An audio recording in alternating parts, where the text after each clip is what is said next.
Estando no horário regimental, declaro aberta essa sessão ordinária de julgamento do dia 10 de fevereiro de 2025, da Quarta Câmara do Conselho Administrativo Tributário do Estado de Goiás. Saúdo cordialmente as conselheiras, os conselheiros, representantes fazendários, nossa secretária e todas as demais pessoas que nos acompanham nessa sessão. Desejo a todos um bom dia e uma produtiva sessão de julgamento. Hoje nós temos um processo na pauta ordinária e um processo de retorno. Nós vamos dar início, então, pelo processo de retorno. É o PAT 40, 11, 90, 17, 73, 937. A imagem. Tá tendo uma estabilização aqui, então tá. Eu vou repetir aqui Doutor Nilson, quem Ô, está Nilson, como co-host? é o eu. João, Ah, tá. Só tá com status de gravação, tá? Não tô transmitindo, não. tá não? Deixa eu ver aqui de novo.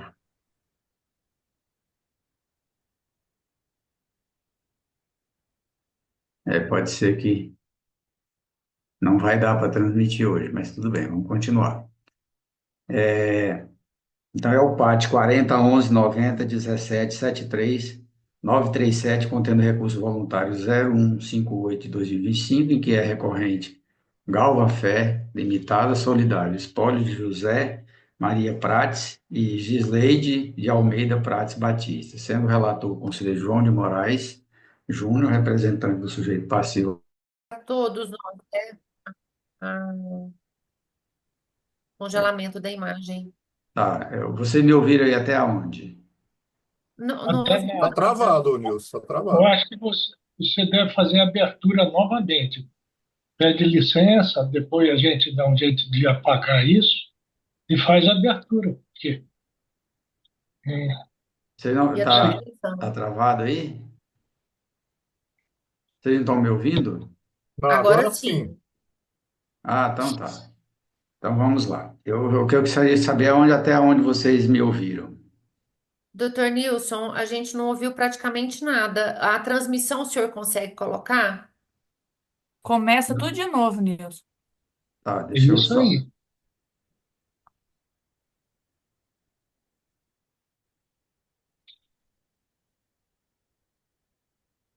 Ele fica aqui preparando para a transmissão, mas Ah, não Não faz. não tem transmite, então, problema. só grava, depois envia para transmitir, Exatamente. Quando já tá. porque Gravando já senão vai está. ficar mais pesado ainda. Exatamente. Então eu vou, o PAT 40, 11, 90, 17, Não, mas também não está 73. gravando, não. Tá, Tá tá gravando. Tá Ah, tá. gravando. gravando. Então, desculpa. Tá. Vou repetir, o PAT 40, 11, 90, 17, 73, 937, contendo recurso voluntário 0158 de 2025, em que é recorrente Galvafés, Limitada Solidário, espólio de José Maria Prates, Gisleide de Almeida Prates Batista, sendo relator o conselheiro João de Moraes Júnior, representante do sujeito passivo e representante fazendário, o doutor Carlos Augusto. Quando estiver em condições, eu peço ao relator, profira seu relatório, por gentileza. Primeiramente, bom dia, coordenador, ao qual estão os mais conselheiros, conselheiras, doutor aí que aguarda na sala, doutor Ruida também, doutor Carlos, que é o representante fazendário, nossa secretária Ana Carolina, e demais que nos acompanham aqui na live. Senhor coordenador, eu vou me abster momentaneamente da leitura do relatório, tendo em vista que esse processo com pedido de vista da doutora Virginia, para que a gente formulasse uma resolução para este processo, devido a uns questionamentos feitos pela própria defesa quando um mês atrás, né? Então seria com os seguintes considerandos, né? Que a acusação fiscal é que o contribuinte omitiu receita tributada conforme notas fiscais eletrônicas, NFE, saída e o valor declarado pelo sujeito passivo no PG das DES, correspondente ao período de 1 de 1 de 2017 a 31 de 12 de 2017, desta forma, suprimindo o pagamento do semestre no valor de R$ 51.335,59. Considerando que, em recurso voluntário, o sujeito passivo principal requer a nulidade de lançamento por insegurança na determinação da infração, sob o argumento de que não houve, pela fiscalização, uma análise específica da atividade exercida pela empresa, se houve a compra e venda de mercadoria pela autuada ou a destinação dos produtos que receberam o serviço de galvanização, e que inexiste qualquer circulação sem o devido registro ou requerimento ICMS, já que a hipótese descrita nos autos é de tributação pelo ISSQN. Considerando que no recurso voluntário interposto, o sujeito passivo principal requer a nulidade do auto de infração por insegurança na determinação da infração, aguentando em síntese que 1.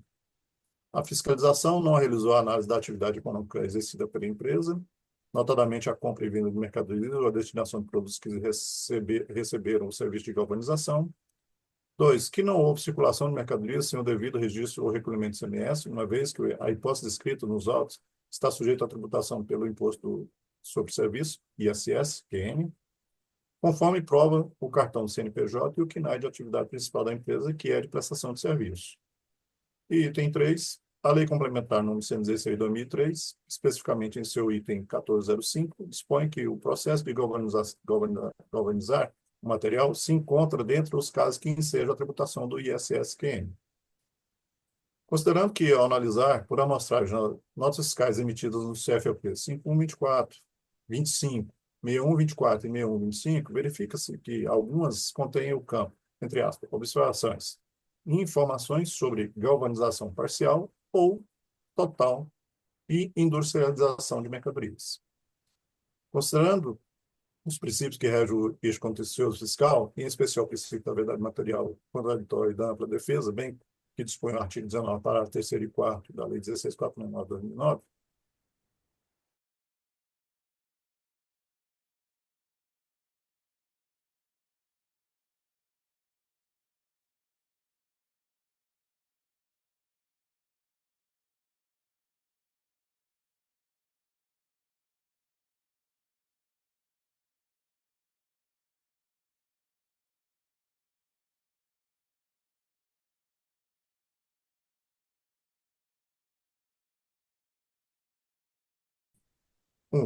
os contratos de prestação de serviço de galvanização firmados com as empresas remetentes das mercadorias.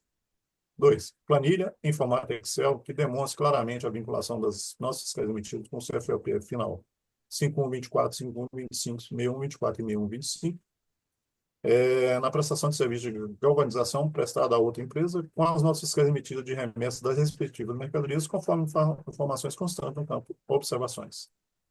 3. E apresente qualquer outras informações e ou documentos que entender necessária a informação de juízo por parte desse órgão julgador.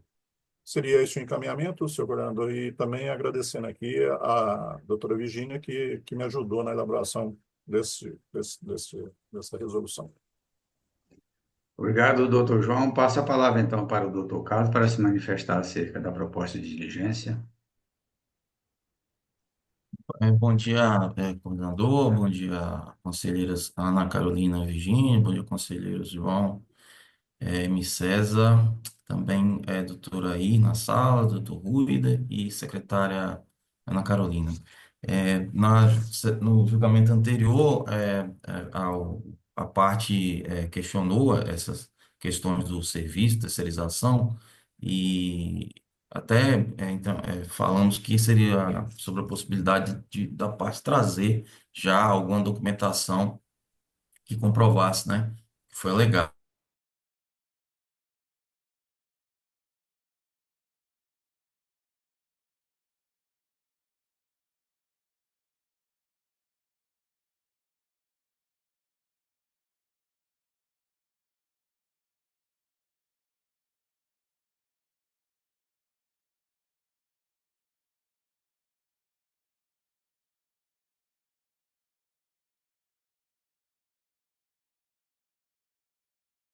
Foi ótimo. Tá difícil aqui. O Carlos concluiu, doutor Carlos? Sim, concordamos. Então, ok. Então, eu indago se há necessidade de conferência. Sim, senhor coordenador, eu só vou fazer. Primeiramente, eu quero cumprimentar a todos. Bom dia, boa semana para todos de trabalho. Só vou fazer algumas considerações com o que a gente, né, eu e o Dr. João, nós verificamos nesse processo. No estudo deste processo, diante das alegações da defesa, em que pese a defesa não ter trazido nenhum documento para corroborar seus argumentos. Mas a gente identificou que essa empresa, ela de fato, ela possui um KNAI misto, ela Possível, rapaz.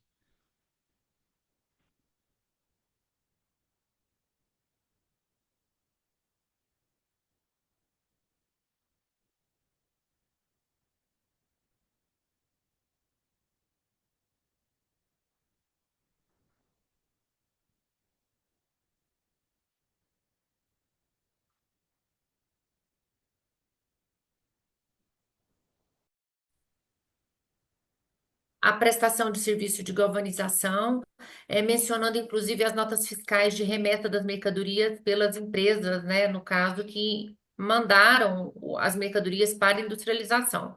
Então, inicialmente, a gente verificou isso. Há também notas fiscais que não há esse indicativo de serviço de galvanização. Mas a defesa, conforme o doutor muito bem ponderou o doutor João, o doutor Carlos, inclusive, mencionou, ela não trouxe nada. Então, essa resolução, o objetivo dela é de propiciar a defesa de trazer esses documentos, né? Se houverem os contratos de prestação de serviço de galvanização, eles podem ser trazidos. Isso, do meu ponto de vista, poderia corroborar o argumento da defesa que presta prestação de serviço, não necessariamente indicando que seria essa situação. Essa análise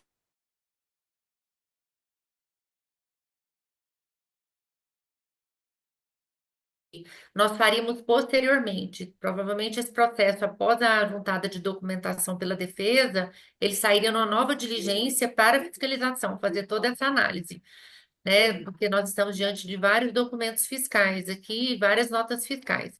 Então, assim, parabenizando, inclusive, o cuidado do Dr. João, porque nesse processo aqui o que está se buscando de fato é a verdade material. A defesa vem com alegação rasa, né, nesse sentido, não trazendo documentação, mas a gente busca aqui propiciar à defesa a juntada desses documentos e, posteriormente, se for o caso, o envio à fiscalização. Então, já adiantando meu posicionamento com relação à diligência, eu estou de acordo. Obrigado, doutora Virgínia. Então, terminada a conferência, a doutora Virgínia, inclusive, também já concordou aí com a diligência. O doutor João fez a proposta. Eu só vou indagar o doutor João se caso aprovado, já posso considerar lida na sessão. Por gentileza. Obrigado, doutor João. Então, agora já temos aí o voto da doutora Virgínia. Então, doutor Emicélio, seu voto, por gentileza. Eu acompanho o raciocínio e a resolução do Dr. João. Obrigado, doutor Emicélio. Doutora Ana Carolina, seu voto, por gentileza. Muito bom dia, senhor coordenador. Bom dia, conselheiro Virgínia, conselheiro doutor João, doutor Emir César, doutor Aí. Muito bom dia, doutor Carlos Augusto, doutor Ruider, que nos aguarda, nossa secretária de Câmara, Ana Carolina, demais que nos assistem. Também integralmente de acordo com a resolução.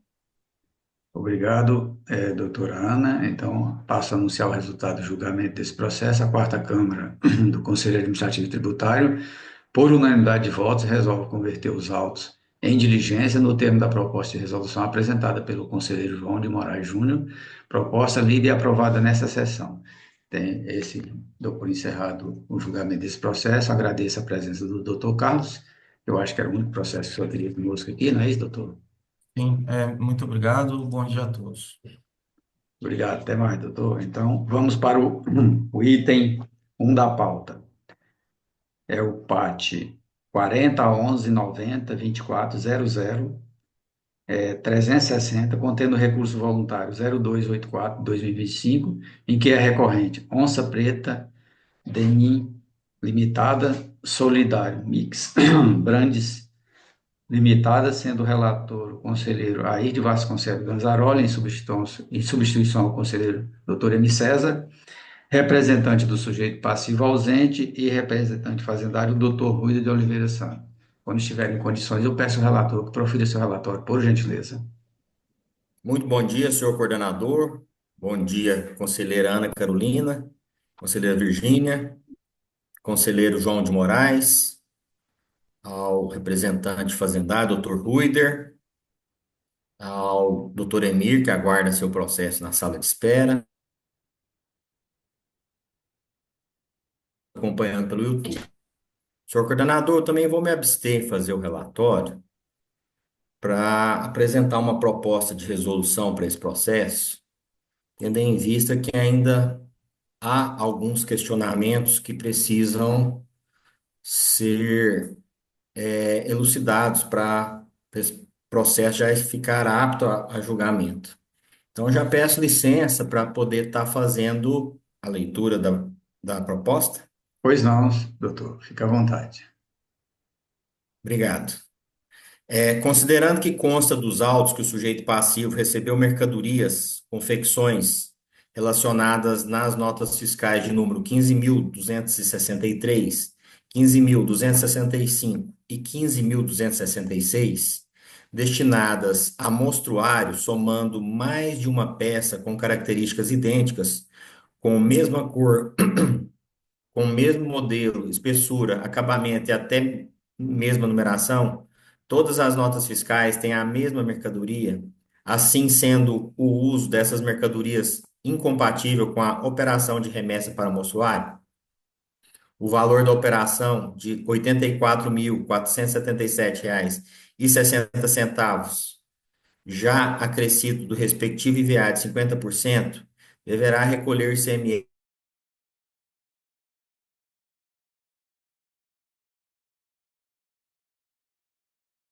considerando que, conforme consulta aos sistemas fazendários, tem-se que o sujeito passivo solidário Mix Brands Limitada está cadastrada no Cadastro de Contribuintes do Estado de Goiás, sob o número 10.790.822, dígito 0, com atividade principal KNAI 4616, dígito 8, 00, representante comercial e agente do comércio de têxteis, vestuário, calçados e artigos de viagem?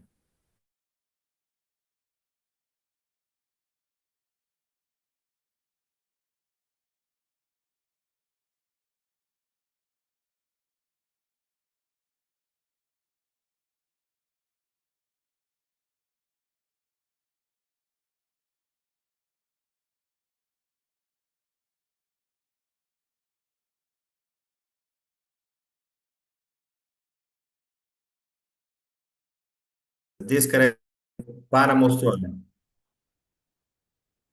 número 15.987, 15.988 e 15.989, emitidas dentro do prazo legal de 90 dias, previsto no artigo 50b do anexo 12 do RCTE, pugnando assim pela improcedência do lançamento, considerando que em análise do contrato de representação comercial acostado pelo sujeito passivo, consta em sua cláusula terceira que as mercadorias enviadas como mostruário serão integralmente adquiridas pela solidária Mix Brands por 50% do seu valor de tabela debitados em 3 parcelas diretamente na conta da destinatária Mix Brands, destacando desta forma a possibilidade de retorno dessas mercadorias ao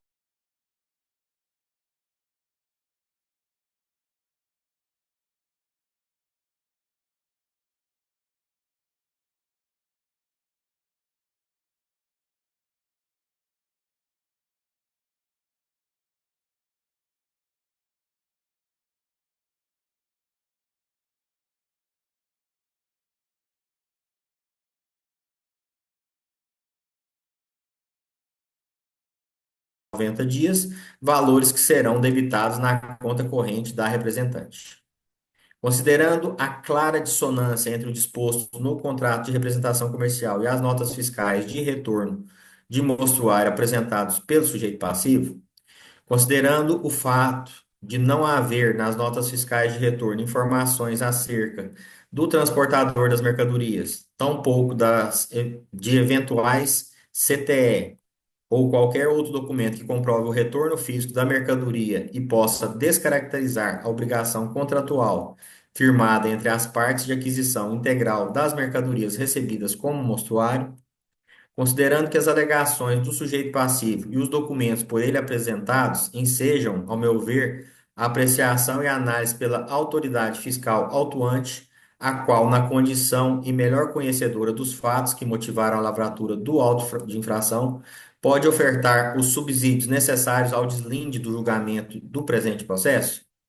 Considerando que não podem pairar dúvidas quanto à exatidão do lançamento, quanto aos princípios da legalidade e da verdade material, que norteiam o processo administrativo tributário, e ainda o que dispõe o artigo 19, parágrafo 3º, inciso 2, da Lei 16.469 de 2009, considerando que a autoridade julgadora é competente para determinar correção de irregularidades ou omissões que podem influenciar na solução do litígio, conforme parágrafos 2º e 3º do artigo 20 da Lei 16.469 de 2009, resolve converter o julgamento em diligência e encaminhar os autos à Delegacia Regional de Fiscalização de Goiânia para que seu ilustre titular, por gentileza, conforme suas possibilidades e conveniência, designe preferencialmente a auditora autora do lançamento para que: 1.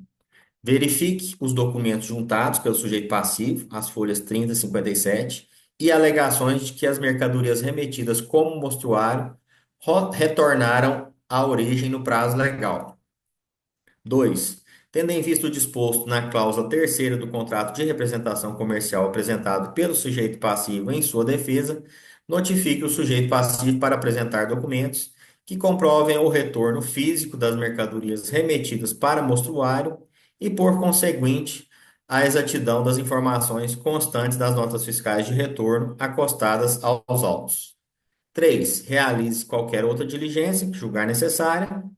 4. Após revisar o lançamento, manifestando-se conclusivamente a respeito, indicando se remanesce o crédito tributário exigido, ainda que parcialmente. E 5. Caso queira, apresente outras informações e documentos que julgar pertinentes ao caso, para melhor compreensão da matéria e formação do juízo para o deslinde da controvérsia. Em seguida, para que a AGEPO tome as providências necessárias para a intimação do sujeito passivo, para conhecer o resultado da diligência e, se desejar, apresentar suas contrarrazões no prazo de 30 dias. Após, volvam-se a essa instância cameral para a sequência do julgamento. Esse é o inteiro teor da proposta de resolução, senhor coordenador. Muito obrigado, doutor Aí. Doutor Ruida, a sua manifestação acerca da proposta de diligência feita pelo doutor Aí. Obrigado pela palavra. Bom dia, conselheiro Nilson, que coordena a sessão. Bom dia às conselheiras doutora Ana, doutora Virgínia, aos conselheiros doutor João, doutora Aire, doutor Emir César e a secretária de Câmara, a Ana Carolina. Pois bem, a alegação do sujeito passivo é de que ele enviou um mostruário, né? E um mostruário que saiu de Santa Catarina para Goiás. Nós entendemos que existe um custo nesse transporte dessa mercadoria de Santa Catarina para Goiás, de modo que o retorno de Goiás para Santa Catarina desse mostruário, no nosso entendimento, ele seria oneroso e economicamente inviável, né? Desnecessário, né? Se a mercadoria poderia ser vendida aqui em Goiás mesmo, né? Não tem sentido eu devolver a mercadoria para Santa Catarina, de modo que a gente entende que o mais usual nesse tipo de operação de envio de mostruário, ainda mais considerando uma grande distância, seria o que foi convencionado no contrato entre o sujeito passivo e o sujeito passivo solidário, né? De que essa mercadoria seria adquirida pelo representante, né? De modo que esse retorno, ele realmente ele é dissonante, né? O retorno ele é dissonante com o que está postulado no contrato. Então, nós entendemos aqui muito correto, concordamos com o encaminhamento dado pelo conselheiro Aire, e parabenizamos ele pela proposta, e entendemos que esse é um encaminhamento correto. Obrigado. Eu que agradeço, doutor Ruider. Eu indago se há necessidade de conferência. Não havendo necessidade de conferência, doutor Aí fez a proposta. Então, doutora Ana, o seu voto, por gentileza. Obrigada, senhor coordenador. Bom dia novamente, doutor Ruider, que não havia cumprimentado anteriormente. Eu estou de acordo com a proposta de resolução do conselheiro aí, também entendendo como ele que esse processo suscitou algumas dúvidas, e principalmente por causa do próprio contrato apresentado pelo sujeito passivo em sua defesa. O contrato é muito claro ao dispor que essa mercadoria não retornará a Santa Catarina. Complementando, inclusive, o raciocínio do Dr. Ruider, que este retorno é oneroso. Não haveria razão dessa mercadoria voltar. Não à toa, o próprio contrato prevê essa situação, inclusive impondo como uma cláusula que não deixa margem para o representante devolver esta mercadoria, sendo a sua aquisição compulsória, contratualmente compulsória, com débito do valor da mercadoria a, estipulado a 50% do preço de tabela a serem debitados diretamente na conta bancária do representante aqui em Goiás, ou seja, é certo que a mercadoria ficou no estado. Então, para que se comprove esse desarranjo comercial entre representante e representado, ou seja, que Sim,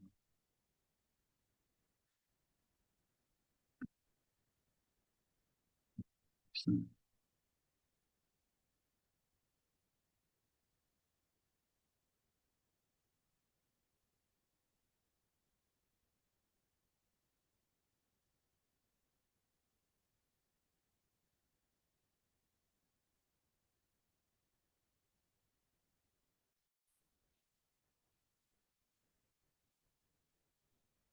sendo assim, com essas considerações, e sempre no intuito da verdade material dos fatos, parabenizo o conselheiro Air pelo cuidado com os autos e o Dr. Woody também com a profundidade dos estudos, concordando com a resolução do conselheiro Air.